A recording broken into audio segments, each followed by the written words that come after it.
തിരുവനന്തപുരം മുതലപ്പൊഴിയിലെ പൊഴി മുറിക്കുന്ന പ്രവർത്തനങ്ങൾ പുരോഗമിക്കുന്നു. മത്സ്യത്തൊഴിലാളികളുടെ പ്രധാന പ്രശ്നത്തിനാണ് പൊഴി മുറിക്കുന്നതോടെ പരിഹാരമാകുന്നത്. 3 മീറ്റർ ആഴത്തിലും 13 മീറ്റർ വീതിയിലുമാണ് പൊഴി മുറിക്കുന്നത്. കായലിൽ നിന്നും 90 മീറ്റർ നീളത്തിൽ മണൽ നീക്കം ചെയ്യുന്ന നടപടികളാണ് നിലവിൽ പുരോഗമിക്കുന്നത്.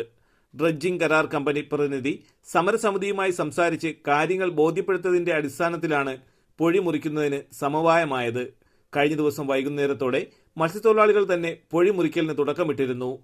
ചന്ദ്രഗിരി ഡ്രഡ്ജർ കണ്ണൂരിൽ നിന്നെത്തുന്നതിന് മുമ്പ് പൊഴിയുടെ 3/4 ഭാഗവും മുറിക്കാനാണ് തീരുമാനം. ഡ്രഡ്ജർ ശനിയാഴ്ചയോടെ തീരത്തെത്തിയേക്കും.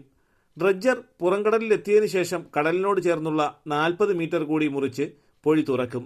4 ദിവസം കൊണ്ട് പൊഴി മുറിക്കൽ പൂർത്തിയാകും. ഇതിനായി കൂടുതൽ മണ്ണുമാന്തി യന്ത്രങ്ങളും ടിപ്പറും സജ്ജമാക്കിയിട്ടുണ്ട്. പൊഴി മുറിക്കുന്നതിനോടൊപ്പം തന്നെ കൂട്ടിയിട്ടിരിക്കുന്ന മണലും നീക്കം ചെയ്യാനുള്ള പ്രവർത്തനങ്ങളും നടക്കും. ഈ ഫുള്ള് പൊഴി മുറിച്ചു കഴിഞ്ഞാൽ എല്ലാ വള്ളങ്ങൾക്കും ഇത്രയും വീതി ഉണ്ടെങ്കിൽ പോകാൻ മത്സ്യബന്ധനം നടത്താം. അപ്പോൾ അത് അനുവദിക്കേണ്ടതാണ്.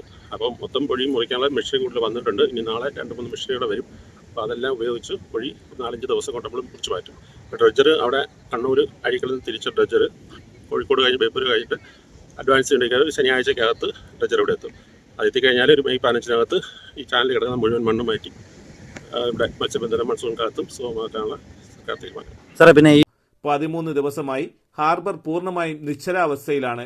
പൊഴി മുറിക്കുന്നതോടെ വലിയ താങ്ങുവല വള്ളങ്ങൾ ഉൾപ്പെടെയുള്ള യാനങ്ങൾക്ക് കടലിലേക്ക് പോകാനാകും. ഈ ഡ്രഡ്ജർ വന്നാൽ മാത്രമേ നമുക്ക് ഈ വള്ളങ്ങളെ പുറത്തിറങ്ങി പോയി നമ്മളെ മത്സ്യബന്ധനമായിട്ട് മുന്നോട്ട് പോകാൻ സാധിക്കും. ഡ്രഡ്ജർ വരുമെന്നുള്ള ഒരു ആശ്വാസത്തിലാണ് അവർ അത് ചെയ്യുമെന്നുള്ള ഉറപ്പ് തന്നത് കൊണ്ടാണ് നമ്മൾ ഈ ഒരു നടപടിയിലോട്ട് സമരസമിതി മുന്നോട്ട് പോയത്.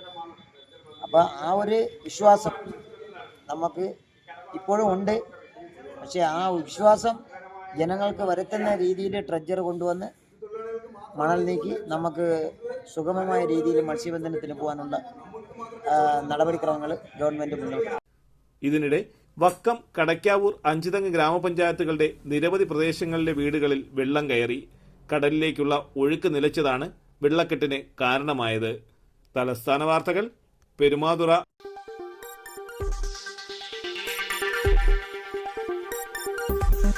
ഈ വാർത്തകൾ നിങ്ങൾക്കായി അവതരിപ്പിച്ചത് ആലങ്കോട് അറേബ്യനിൽ നിന്നും പർച്ചേസ് ചെയ്യുമ്പോൾ ഹോൾസെയിൽ വിലയ്ക്കൊപ്പം ഏറ്റവും കുറഞ്ഞ പണിക്കൂലിയും കൂടാതെ കൈനിറയെ സമ്മാനങ്ങളും.